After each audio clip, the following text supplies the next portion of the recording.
So எல்லாருக்கும் வணக்கம். நான் உங்கள் டிடிஆர் பேசுகிறேன். இன்றைக்கி எலெக்ஷன் டேட்டு. நாங்கள் எல்லோரும் வந்து ஓட்டு போட்டோம். நீங்களும் ஓட்டு போட்டிங்களா? எங்களோட ஓட்டு ஒருவேளை புரட்சி பண்ணிட்டோம். ஸோ நல்லா பார்த்துங்க. எங்கள் நண்பர்கள் எல்லோரும் வந்து ஓட்டு போட்டாங்க. ஸோ ஓட்டு பூத் அங்கே இருக்குது. எல்லோரும் நாங்கள் ஓட்டு போட்டோம். நீங்களும் ஓட்டு போடுங்க. மே மாதம் ரிசல்ட் பார்ப்போம்.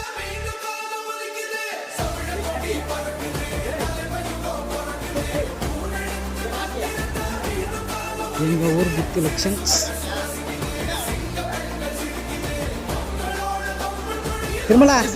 திருமலா அப்படியே ஒரு போஸ். அதுதான் ஃபோட்டோ இல்லை. நீங்களே எதனா பேசினாதான்டா. டிவிக்கே